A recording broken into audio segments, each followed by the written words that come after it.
आम कौन भगवान को सेवारे नियोजित हो वर्णना करा जाए जो वर्णदेव जो विराट पुरुषंकर वर्ण सदृश मुख होती त्रिपादु भगवान धाम तीटा पादु भगवान धाम आमे ग्रहण कर पारुछे अदे भगवान कहउछंती पुरदस्य मुखराम सप्तवर हिमालय स्थावर हिमालय ज मानव जंगम अस्मि प्रणदाव सर्व वैदिक के त्रिपाद विभूति भगवान कौन करुछंती ए जपमान जपनाम यज्ञ कि आमे यदि जप करुछे यज्ञर फल प्राप्ति पारुछे भगवान को प्रणाम बा सर्व वैदिक जेतबळे भगवान को आमे प्रार्थना करुछे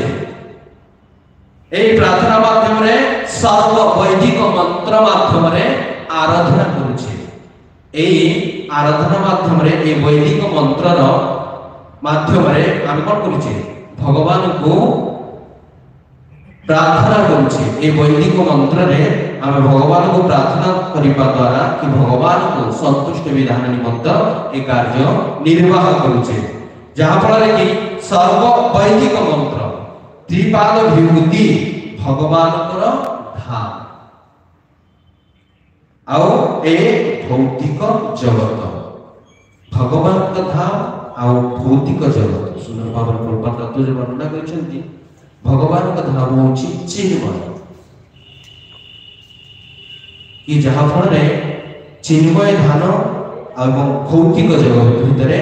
अंतर ए भौतिक जगत रे चिरस्थायी हो किंतु चिन्मय धाम रे ताहा स्थायी स्वरूप थाए एई दिव्य धाम रे जेतबळे व्यक्ति ए शरीर प्राप्ति कला परे कोन हुए ए चिन्मय धाम को प्रवेश करे सेतबळे भगवान करे चिन्मय धाम रे सब चिरंतन सत्य ए जड़ जगत रे सत्य रे कि जहा फल रे ए अध्याय मान करे कि वर्णना आसे कि जहा फल रे आप मान को तो बुझी पारथुबे किंतु हम त बुझी पारना कि जहा फल रे भगवान हाथ गोड़ अनेक किछि वर्णना करा जायछि भगवान को मुख वर्णदेव कि आधरे कोनोसी गप माध्यम नाही कि जहा फल कि गोटे गप कहिकरी बुझा जाय परिबो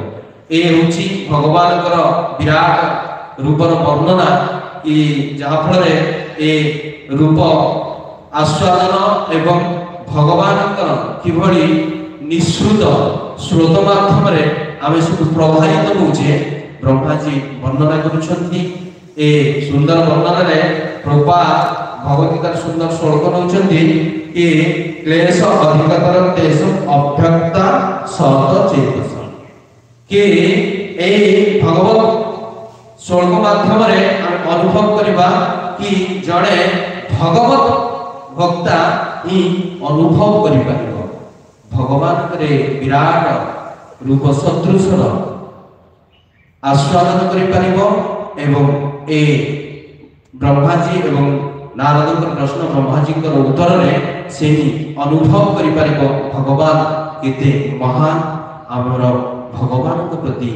अशेष कृतज्ञता अछि कि जहा फल रे आमे भगवान के प्रति कृतज्ञता ज्ञापन करबा दरकार जय जय श्रीमान भागवत की जय जय ब्रह्मा जी की जय जय नारद मुनि की जय जय श्लोकपाद की जय दाई बोल जय संतुष्ट कपड़ा दस प्रभु जी की जय नंतरा श्रीमद् भागवतम की जय श्लोकपाद की ओम विष्णुनाथ प्रेमानंदे